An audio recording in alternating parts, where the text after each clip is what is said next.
Mathematics, मैं धर्मराज पुरोहित DSR classes से।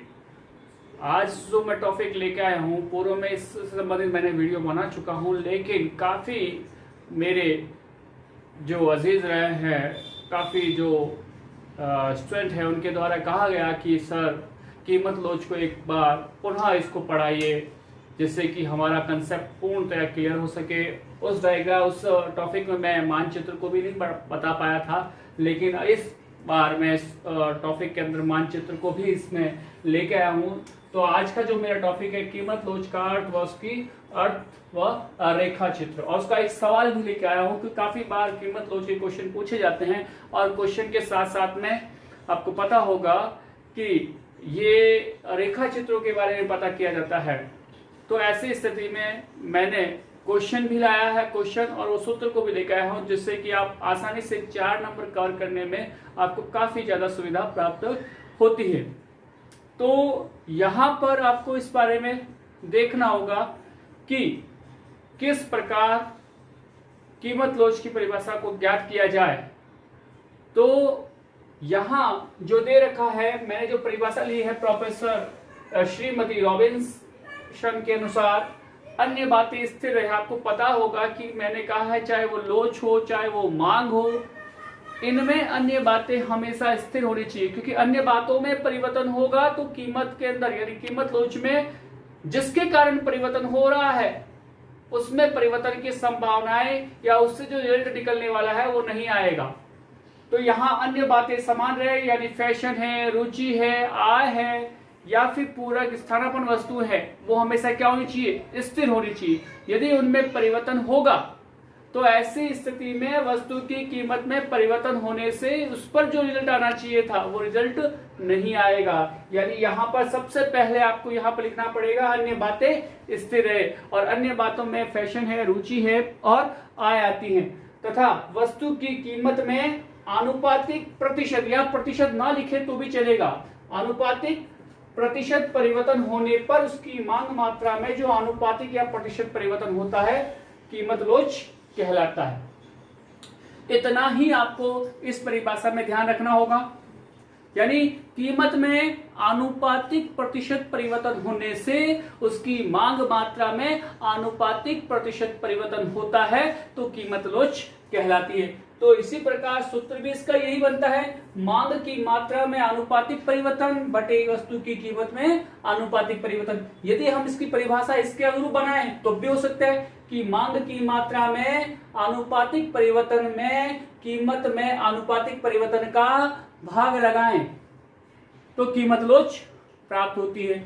और उसी प्रकार जो आपकी किताबों में ये दोनों सूत्र दे रखे हैं, यहाँ पर इसका जो सारांश रूप है वो निकाला गया है, डेल्टा क्यू बटे डेल्टा पी और पी बटे क्यू। यानी डेल्टा का अर्थ आपको यहाँ जानना होगा, पी आप जानते हो, क्यू भी आप जानते होंगे, लेकिन डेल्टा का अर्थ होता है परिवर्तन। अब यहाँ क्यू का मतलब होता है मांग मात्रा। क्या होता है? मांग मात्रा। यानी डेल्टा क्यू बराबर मांग मात्रा में परिवर्तन, डेल्टा पी बराबर कीमत में परिवर्तन। पी केवल पी का अर्थ होता है प्रारंभिक कीमत, पहले वाली कीमत, और क्यू का मतलब होता है प्रारंभिक मांग मात्रा। ये सूत्र आपके सामने रहेगा, जिसमें क्वेश्चन आपको पूछा जाता है कि माना किसी वस्तु की कीमत ये थी और मांग मात्रा ये थी। यदि कीमतें बढ़ जाती हैं तो मांग मात्रा ये रह जाती है, यदि कीमतें घट जाती हैं तो मांग मात्रा ये रह जाती है। तो बताइए वस्तु की कीमत में कीमत लोच कितना है? तो वो इस प्रकार से क्वेश्चन पूछा जाएगा। तो ऐसी स्थिति में आपको इस सूत्र के माध्यम से उस सवाल को सॉल्व करना होगा। तो यहां तक तो ठीक था।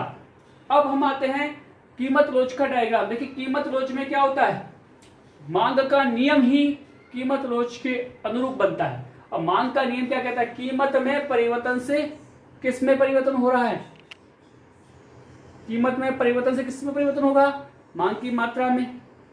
मांग का नियम क्या कहता है, कीमतें घटेगी मांग बढ़ेगी, कीमतें घटेगी मांग बढ़ेगी, कीमतें बढ़ेगी मांग घटेगी। तो उसी अनुरूप आपको भी ये डायग्राम बनाना है कि माना प्राइस है, क्वांटिटी है, वो ये दे रखी है, क्वांटिटी ये दे रखी है।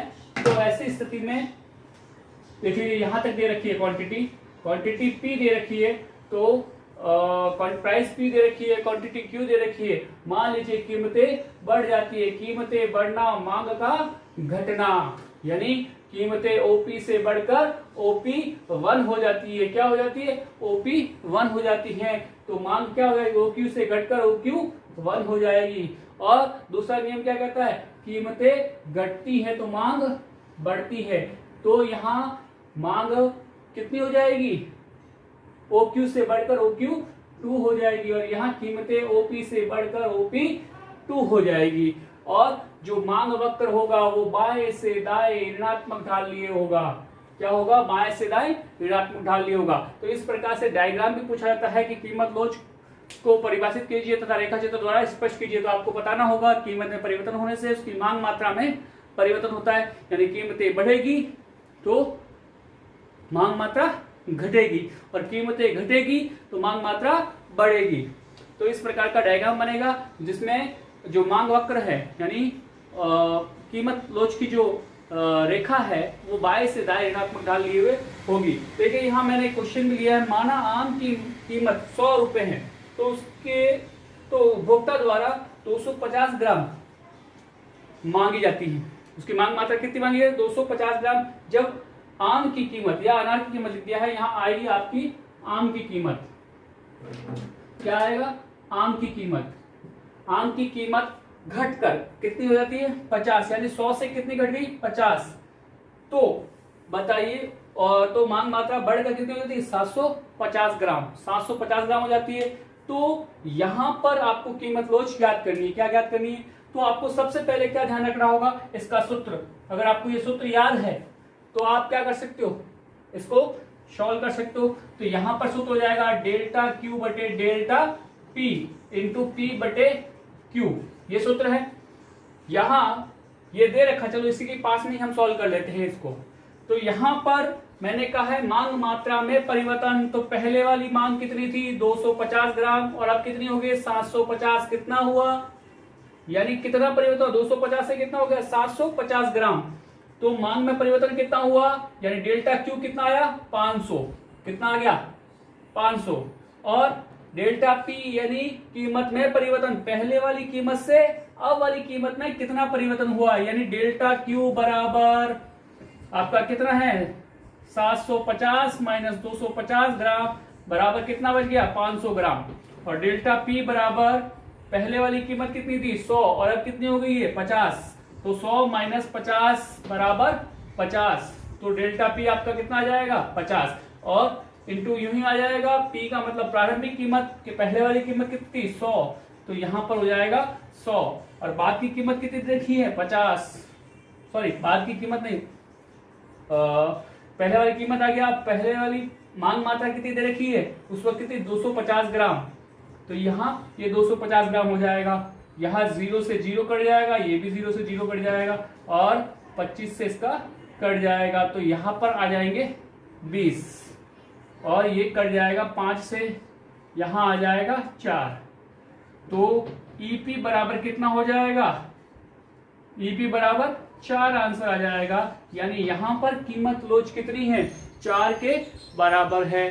तो इस प्रकार इस क्वेश्चन को हम ज्ञात कर सकते हैं। सॉल्व करने में भी किसी प्रकार की कोई समस्या नहीं रहेगी जब अगर आपको सूत्र के बारे में पता होगा कि डेल्टा Q बराबर क्या होता है?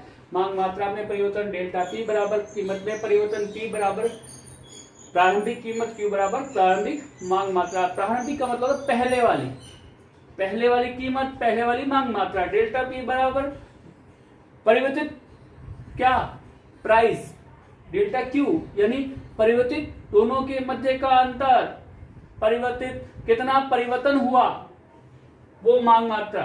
100 से कीमतें कितनी होगी? 50। 100 से 50 कितना परिवर्तन हुआ? 50 का। तो यहां हमने 50 लिया डेल्टा P।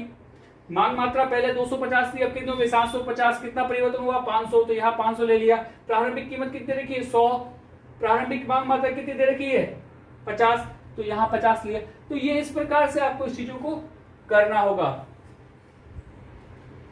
तो ये अगर देखा जाए तो बोर्ड के एग्जाम में इस प्रकार के क्वेश्चन पूछे जाते हैं, और ये आपको करना होगा। अगर ये चीजें आपके दिमाग में बैठती हैं तो बड़ी आसानी से ये सवाल आप इसको सॉल्व कर सकते हो। तो इसके बाद जो टॉपिक रहेगा मेरा वो है कीमत लोच की श्रेणियाँ, जो श्रेणियों के बारे में उनके साथ जो इनके रेखा चित्र होते हैं उसके साथ मैं उस टॉपिक को लेके आऊँगा। अगर आपको मेरा टॉपिक वीडियो पसंद आया है तो प्लीज़ सब्सक्राइब करना ना भूलें और अपना इसे लाइक और शेयर्स करें। और इस टॉपिक के संबंधित अगर आपको किसी प्रकार की कोई सवाल हो या फिर किसी प्रकार की कोई समस्या हो तो मेरे कमेंट्स बॉक्स में कमेंट्स अवश्य करें।